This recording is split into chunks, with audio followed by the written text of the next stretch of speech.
BC కులగానే ఎవరికి అనుసంధానంలో నడిచింది, ఇలాంటి మాటలని హౌ ఇట్ హ్యాపెన్స్? సార్ ఇప్పుడు మధుయాష్ గారు మాట్లాడిన మాటల్ని అది పార్టీకి సంబంధించినటువంటి క్రమశిక్షణ కమిటీ లేదంటే పార్టీ ఇప్పుడు తీర్మానం అన్నది క్రమశిక్షణ అయిపోయింది. ఇప్పుడు మధుయాష్ అసలు క్రమశిక్షణ చర్య అని కాదు, వాళ్ళు ఎందుకు మాట్లాడుతున్నారు అని ఆలోచించాలి కదా. డెఫినెట్ గా తీసుకుంటాం. తీర్మానం మళ్ళీ మేము ఉపేక్షించలేదు కదా, మేము ఉపేక్షించలేదు. నెక్స్ట్ నోటీస్ ఇచ్చినాము, రిప్లై ఇవ్వలేదు, పంపించినాము. ఇంకొకటి మధుయాష్ గారు ఇంకో మాట అనేది ఏంటంటే, తీర్మానం వల్ల సీఎం గురించి అంత పార్టీ నాయకుల గురించి అంతగా మాట్లాడుతున్నారంటే సీఎం రేవంత్ రెడ్డికి డై హార్డ్ ఫ్యాన్ అయిన అతను రేవంత్ రెడ్డి గారు ఇప్పుడు సమాధానం ఇవ్వాలి, తీర్మానం వల్ల ఎందుకు అలా మాట్లాడుతున్నారు అని మాట వస్తుంది. అదే సార్ నేను ఏమంటున్నానంటే, వారు చేసినటువంటి వ్యాఖ్యలకు మీడియా ఛానళ్ళు మీడియా వేదికలు సమాధానం చెప్పడానికి వేదిక కాదు. ఇది పార్టీ లైన్, మాకు పార్టీ లైన్ ఉంటుంది, మా ఇష్టం వచ్చినట్టు మేము మాట్లాడము. ఇంతకుముందు వారు మాట్లాడారు, ఎవరి ఇష్టం వచ్చినట్టు వాళ్ళు మాట్లాడవచ్చు అనడానికి కాంగ్రెస్ పార్టీలో ఒకప్పుడు ఉండేనేమో. గతంలో 1947లో 1947 1956లో ఏమన్నా ఉండేనేమో, కానీ ఈ రోజున 2025 2023 రాహుల్ గాంధీ గారి నాయకత్వం బలపడినప్పటి నుంచి ఎవరంటే వాళ్ళు పార్టీ విషయాలు అంతర్గతమైనటువంటి విషయాలు ఎక్కడంటే అక్కడ మాట్లాడడానికి వీల్లేదు. కాబట్టి నేను దాని గురించి ప్రస్తావించాను. ఇక్కడ ఒకవేళ మధుయాష్ గారు మాట్లాడినారు కదా, మీరెందుకు మాట్లాడరు అంటే, మధుయాష్ గారు తప్పు చేస్తే నేను కూడా తప్పు చేయను. వారు పెద్దోళ్ళు అయ్యొచ్చు, చిన్నోళ్ళు అయ్యొచ్చు, ఎవరైనా రాష్ట్ర వ్యవహారాల ఇన్ఛార్జ్ మంత్రి సందర్భంలోనే పరిశీలకులు వచ్చిన సందర్భంలోనే ఇంత ఇండిసిప్లిన్ గా కనిపిస్తే, అదే సార్ నేను ఏమంటున్నా, ఒకవేళ అది డిసిప్లినరీ యాక్షన్ కిందకి వస్తే డిసిప్లినరీ యాక్షన్ కమిటీ డెఫినెట్ గా దానిపైన చర్యలు తీసుకుంటది. అది మీరు ఏమంటారు అంటే తీన్మార్ మల్లన్న గురించి అంటారు. నేను తీన్మార్ మల్లన్న కాదు, సుభాష్ రెడ్డి గారిని కూడా పార్టీలకి సస్పెండ్ చేసినాం మేము. ఇందులో రెడ్డిలను, బీసీలను, ఎస్సీలను, ఎస్టీలను ఏం లేదు. పార్టీ లైన్ క్రాస్ చేస్తే ఎవరిపైన యాక్షన్ తీసుకుంటాం మేము దానిపైన. అయితే ఒకవేళ తీన్మార్ మల్లన్న రేవంత్ రెడ్డి గారికి డై హ్యాండ్ ఫ్యాన్ అయితే అయి ఉండొచ్చు, తప్పేముంది. రేవంత్ రెడ్డి గారు చేసిన పోరాట పటిమాట్లాంటిది. ఆయన ఎర్రటి ఎండల అచ్చంపేట నుంచి హైదరాబాద్ వరకు నడుచుకుంటూ వచ్చినప్పుడు ఆ రోజు ఉన్నటువంటి ఎండలు, ఉష్ణోగ్రతలు ఎట్లాంటివో మాకు తెలుసు. ఆ రోజు ఆ యాత్రలు నేను కూడా ప్రత్యక్షంగా పాల్గొన్నా నేను. కాబట్టి రేవంత్ రెడ్డి గారికి ఎవరైనా డై హ్యాండ్ ఫ్యాన్ అవుతారు. ఆయనతోని ఒక 2 నిమిషాలు అలాంటి వ్యక్తి ఇలా మాట్లాడుతుంటే కనుక మళ్ళీ ఆయనే సమాధానం ఇవ్వాలి. ఓకే, మీరు తీన్మార్ మల్లన్న రేవంత్ రెడ్డి గారు డై హార్డ్ ఫ్యాను, ఆయన కూడా ఇట్లా మాట్లాడుతున్నారు అంటున్నారు కదా. ఆయన గురించి నేను ఒక మాట అంటా సార్. ఆయన అసలు పేరు ఏం పేరు సార్? చింతపండు నవీన్. ఆయన ఒక ఛానల్లో ఒక క్యారెక్టర్ ప్లే చేసిన పేరు తీన్మార్ మల్లన్న. ప్రజల్ని, రాజకీయ నాయకులు అందరినీ కూడా పిచ్చోళ్ళని చేసిండు సార్. మనం కూడా అట్లనే యాక్సెప్ట్ చేసినాం. ఆయన ఒక కాగితం పట్టుకొచ్చి నా పేరు ఇప్పటి నుంచి చింతపండు నవీన్ కాదు, ఇప్పటి నుంచి తీన్మార్ మల్లన్న అంటే ఎందుకు ఏంటి అని ఏం వివరాలు అడగకుండా మనం యాక్సెప్ట్ చేసినాం ఆ విషయాన్ని. ఈ పాయింటర్. రెండోది ఏంది తెలుసా సార్, ఆయన ఎమ్మెల్సీ ఎన్నికల్లో 2016లో పోటీ చేసినప్పుడు ఎట్లకెళ్ళి పోటీ చేసింది సార్? కాంగ్రెస్ పార్టీకి వెళ్ళి కాదా పోటీ చేసింది? పోటీ చేసింది కాంగ్రెస్ పార్టీ. చాలా వివాదాలు ఉన్నాయి. ఒక నిమిషం సార్. అయితే ఆ రోజు పార్టీ పరిస్థితి బాగాలేదు, పార్టీ ఓడిపోయింది. పార్టీ ఓడిపోయినాక ఆయన కాంగ్రెస్ పార్టీలో నికరంగా ఉన్నాడా? కాంగ్రెస్ పార్టీని తిట్టి బయటకు వెళ్ళిపోయాడు. తర్వాత మళ్ళా పోటీ చేసిండు, ఇండిపెండెంట్గా పోటీ చేసిండు.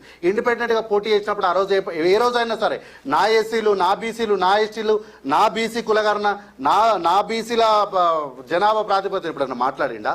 అప్పుడు కూడా మాట్లాడలే. పట్టభద్రులు, నియామకాలు అని చెప్పి రాజకీయ క్రీడేషన్. తర్వాత ఈరోజు బీసీ వాదం ఎత్తుకున్నాడు. ఈరోజు బీసీ వాదం ఎందుకు ఎత్తుకున్నాడు?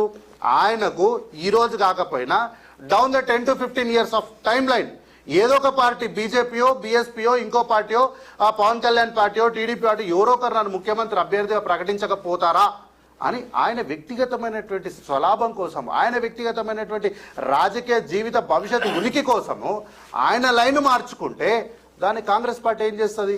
ఆయన చరిత్ర ఇలా ఇప్పుడే మీరు మొత్తం చెప్తున్నారు. మళ్ళీ అలాంటి వారికి టికెట్ ఎలా ఇచ్చారు? సార్ మనము మనుషులం సార్.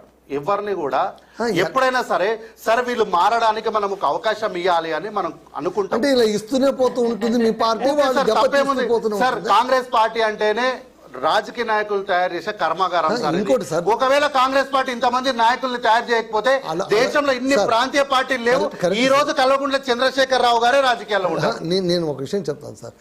10 ఏళ్ల పాటు ప్రతిపక్షంలో ఉన్నటువంటి కాంగ్రెస్కు ప్రజలు నమ్మి అధికార పక్షంలో కూర్చోబెట్టారు. ఇది ఒక అరుదైన అవకాశం. తెలంగాణ కాంగ్రెస్ అంటున్నాను, మళ్ళీ జాతీయ కాంగ్రెస్ తెలంగాణ కాంగ్రెస్ అరుదైన అవకాశం. ఈ 5 ఏళ్ల పాటు జాగ్రత్తగా వివేచనతోన ఇతర రాజకీయాలు పోకుండా పార్టీ వాళ్ళందరూ కూడా కార్యకర్తలు మొదలుకొని ముఖ్యమంత్రి స్థాయి వరకు ఏకతాటిపై నడవగలిగితే మరో 5 ఏళ్ల అవకాశం ఇవ్వడానికి ప్రజలు వెనకాడరు కదా సార్. ఈరోజు కాంగ్రెస్ పార్టీలో కానీ ప్రభుత్వంలో కానీ ఎవ్వరికి కూడా ఎక్కడ కూడా విభేదాలు ఎక్కడ కూడా లేవు సార్. ఓన్లీ ఏంది అంటే ఎవరైనా ఎక్కడైనా ఒక మాట విభేదాలు లేకపోవడం ఏంటి సార్, ఇంత బహిరంగంగా కనిపిస్తుంది. అదే చెప్తున్నా సార్, ఎవరైనా ఎక్కడైనా చిన్న ఏదన్నా అట్లా అంటే ఇగో చూసినారా ఇగో కాంగ్రెస్ పార్టీలో విభేదాలు ఉన్నాయి అంటున్నారు. ఓకే, అట్లాంటి మాటలు ఎవరైనా వేదికపై రాజకీయ వేదికల పైన అసందర్భంగా పార్టీ లైన్ దాటి మాట్లాడితే వారిపైన ఎంత కఠినమైన నిర్ణయాలు తీసుకుంటాం అనేది పార్టీ ఎగ్జాంపుల్ గా చెప్పింది. And we will continue that one. ఈ రోజు ఎవరో ఒక మాట మాట్లాడినారు అంత మాత్రాన అది దానిపైన మనము దాని ఎండ్ రిజల్ట్ ఏందో చూడకుండా మనం ఏం మాట్లాడలేం. ఈ రోజు వారు మాట్లాడినారు, ఒకవేళ డిసిప్లినరీ యాక్షన్ కమిటీ కిందకి వస్తే ఆ యాక్షన్ కమిటీ ఏం అడుగుతుంది, దానిపైన వాళ్ళు రిప్లై ఏమిస్తారో చూసినాక దానిపైన యాక్షన్ ఎట్లా తీసుకుంటారో ఆ డిఎస్సి కమిటీ తీసుకుంటుంది. సుభాష్ రెడ్డి గారు రిప్లై ఇచ్చినారు సార్, వారిపైన డిసిప్లినరీ యాక్షన్ కమిటీ వారికి నోటీస్ ఇస్తే వారు రెస్పాన్స్ ఇచ్చారు. రెస్పాన్స్ ఇచ్చినప్పుడు డిఎస్సి దానిపైన సంతృప్తి చెందినప్పుడు యాక్షన్ తీసుకుంది, సస్పెండ్ చేసేసింది. కాబట్టి కాంగ్రెస్ పార్టీలో ఒకప్పుడు ఉండనేమో సార్, ఒప్పుకుంటే యాక్సెప్ట్ చేస్తాం. ఇప్పటికీ అంతర్గత ప్రజాస్వామ్యం పేరుతో ఈ రోజు లేవు సార్, కొంచెం గతంలో ఉన్నట్లు ధోరణి నడుస్తూనే ఉంటుంది. గతంలో ఉన్నంత లేవు ఈ రోజు ఏదున్నా చాలా మంది పార్టీ పిసిసి అధ్యక్షుల దగ్గరకు వచ్చి వాళ్ళకు ఉన్నటువంటి సమస్యలు పార్టీ పిసిసి అధ్యక్షుల దగ్గర చెప్తున్నారు. మీడియా వేదికలపైన ఎవరు కూడా చెప్పట్లేదు. ఒకవేళ ఎవరైనా ఒకరిద్దరు చెప్తే దానిపైన ఖచ్చితంగా మేము యాక్షన్ తీసుకుంటాం. సార్ గౌతమ్ గారు, సార్ ఇప్పుడు సార్ ఒక నిమిషం ఇంతకు ముందు వారు చెప్పిన పాయింట్ నేను మర్చిపోయినా సార్. నరేందర్ రెడ్డి గారు బీజేపీలో ట్రై చేసిన టికెట్ అని వారన్నారు. ఇంతకు ముందు మాట్లాడుకుంటూ కొన్ని 100 కోట్ల రూపాయలు కాంగ్రెస్ పార్టీ ఖర్చు పెట్టినారని మళ్ళీ వాళ్ళే, అందుకే టికెట్ ఇవ్వలేదన్నారు కదా. కాంగ్రెస్ పార్టీ ఖర్చు పెట్టిరని వాళ్ళే అన్నారు, మళ్ళీ బీజేపీలో ట్రై చేసిరని వాళ్ళే అంటారు. ఒక పార్టీలో ఉన్న వ్యక్తులు ఎంతమంది ట్రై చేస్తారు సార్? సార్ ఇప్పుడు మీ ప్రసన్న కృష్ణనే టికెట్ దొరకకపోతే బీఎస్పీకి వెళ్ళిపోయాడు. ఏం చెప్తారు? దొరకకపోతే పోయినారు సార్. పార్టీలోనే ఉండే, కాంగ్రెస్ లోనే ఉండే వాళ్ళు, మా కాంగ్రెస్ లో ఉండే, మా కాంగ్రెస్ లోనే ట్రై చేసారు. ఇక్కడ పైసలు ఖర్చు పెట్టి ఇక్కడ పార్టీలు ఉండి ఇంకో దగ్గర టికెట్లు ట్రై చేయడం అనేది బీజేపీలో ఉంటది, కాంగ్రెస్ లో ఉండదు. అట్లా ఉన్న పార్టీలు దొరకకపోతే బయటకు ఇండిపెండెంట్ గా పోటీ చేయడం, వేరే పార్టీలో పోయి చేస్తారు. బీజేపీ పార్టీ కానీ గెలిచి పెట్టిన లాస్ట్ మినిట్ అందరికన్నా సార్ మీరు చేసింది సార్, మీరు గెలిచారు కానీ ఇప్పుడు మీరు ఈ గెలుపు ఇంకా జెండా ఎగరేసినట్టే అనుకుంటున్నారా? అదే ఖచ్చితంగా ఇది ఎమ్మెల్సీ ఎలక్షన్ కు ప్రజల మూడు వాటిని మనం గమనించలేము. పైగా కాంగ్రెస్ కి ఇంకా వర్డిక్ట్ ఇచ్చింది, ప్రజలు ఇచ్చిన టైం డ్యూరేషన్ ఇంకా ఉంది. మాకైతే ఎలా ఉంది, నమ్మకం ఉందండి. ఎందుకంటే మేము నమ్మకం ఉండడం మంచిది. నమ్మకం అంటే మేము ఐఎమ్ ఫ్రమ్ నిజామాబాద్ యాక్చువల్గా. అంటే 2019 తర్వాత అక్కడ నిజామాబాద్లో కార్పొరేషన్ ఆల్మోస్ట్ మేమే గెలిచినాం, మాకే వచ్చింది. కాకపోతే ఏంటంటే ఎంఐఎం టీఆర్ఎస్ వల్ల వాళ్ళు మేయర్ అయ్యారు. అంటే ప్రతి ఎలక్షన్ చూస్తున్నాం, ఈవెన్ ఎమ్మెల్యే ఎలక్షన్ చూసినాం, మళ్ళీ ఎంపీ ఎలక్షన్ చూస్తున్నాం, మూడ్ ఆఫ్ పబ్లిక్ చూస్తున్నాం. నమ్మకం అంటే మాకు ఎలా ఉందంటే జనాలు